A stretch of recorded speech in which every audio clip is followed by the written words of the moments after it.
Today, we talk to a crypto startup and its first angel investor.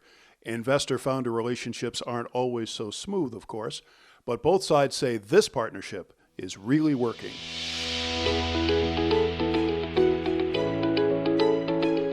Welcome to another edition of The Angel Nest, where real angel investors and entrepreneurs partner to build great new companies.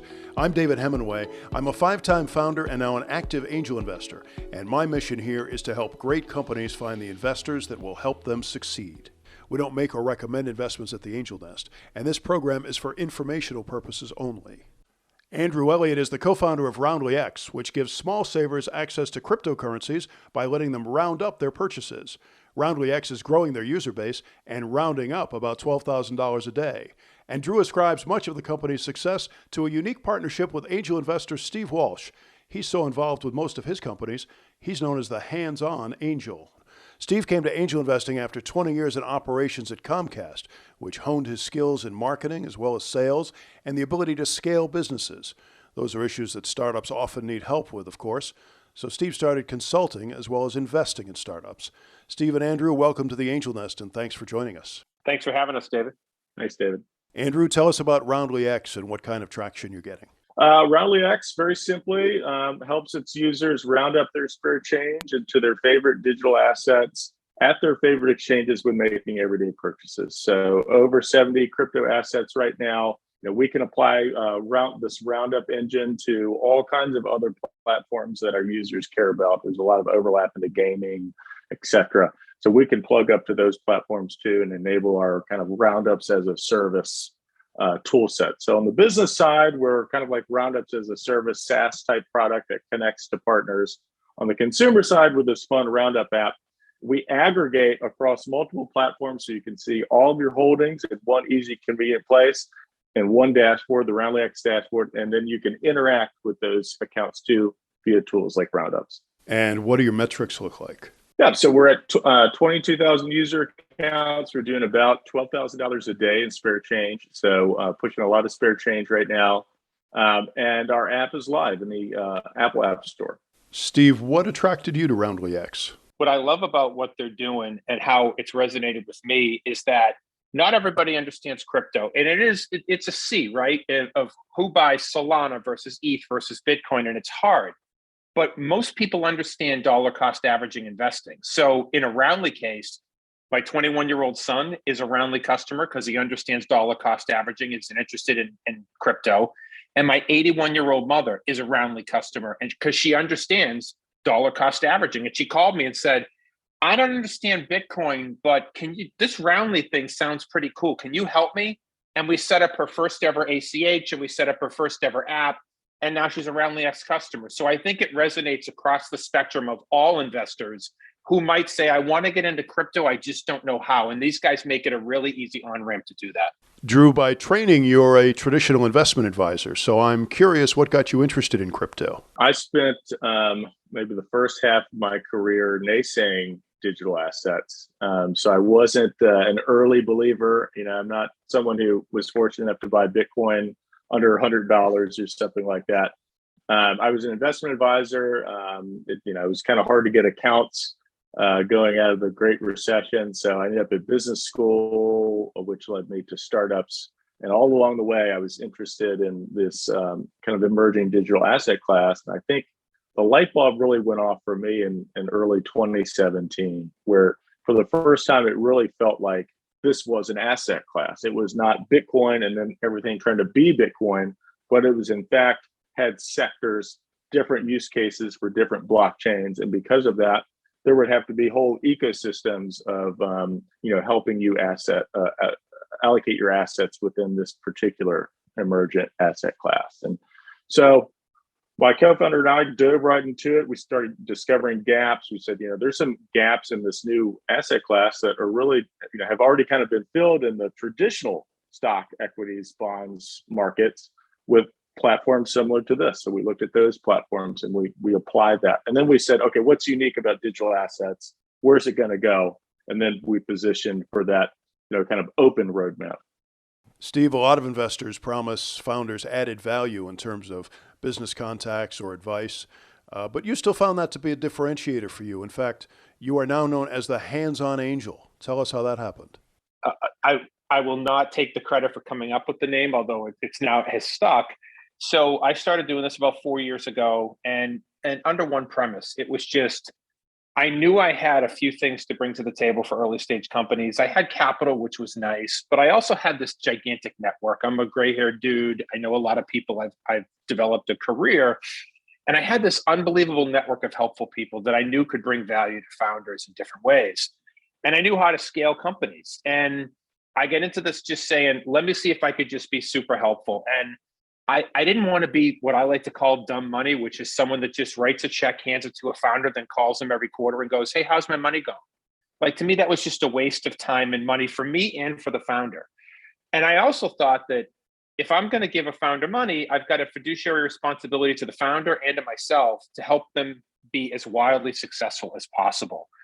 And I was on a podcast like this a few years ago, and I started to talk about the fact that I just would go out of my way to help founders in any way I could, which was raise money, get partnerships, whatever. And the person interviewing me was actually an Australian podcast. He said, so you really like this hands-on approach, Steve? Like, it's really, you're really a hands-on angel. And my brother, who's an entrepreneur in California, was listening to the podcast. And we've been talking about creating a brand around what I was doing. And he watched the podcast and he goes, that's it. You're the hands-on angel. That's it. And ever since then, that's how I've been doing it. And I have one premise, which is, first of all, be as helpful as I can to the founders that I engage with. And the second is do no harm.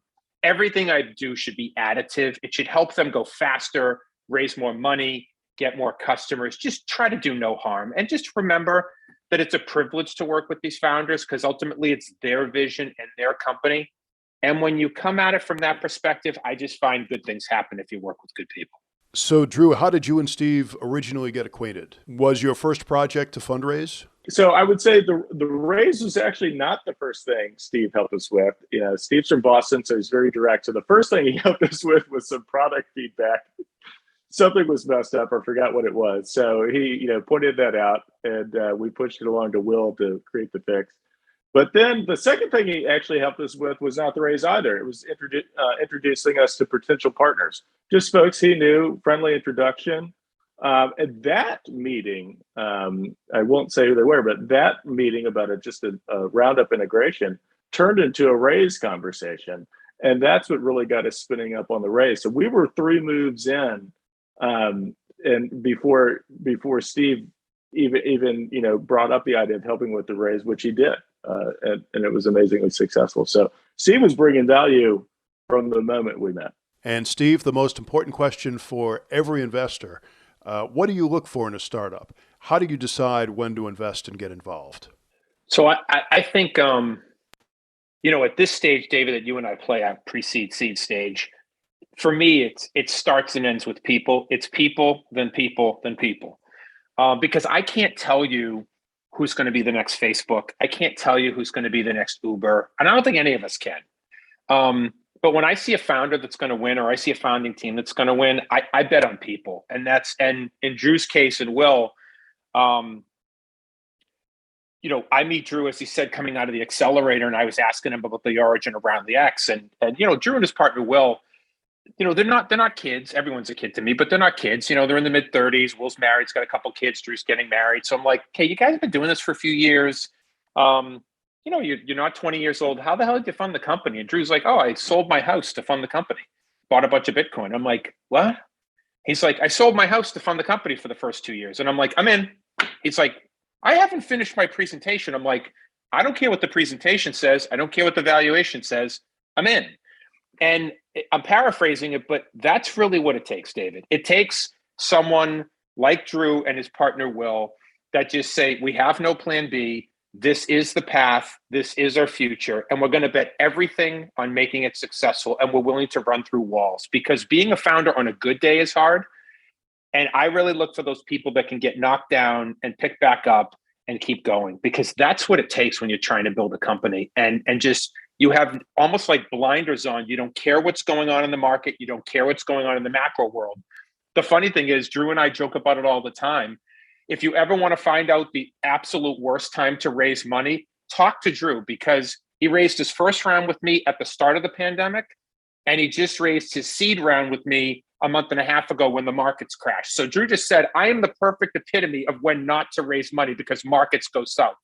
But to his credit, he's won both times and we've raised great money from great investors. So it takes perseverance. It starts and ends with people. Drew, is there a secret to successful collaboration with investors and advisors? And what advice would you give to new founders? Never stop. If you know you're right, then why would you ever stop? So don't stop. Keep going. Find a way. And the other thing is have a process around who you bring in. Even for advisors, I mentioned early in the podcast that Steve brought value before we signed an advisor agreement, before we got together, officially. People like that will always be helpful because they were helpful before they, got more skin in the game. So just think about that. Think about a process. Think about who brings value without asking for something right away.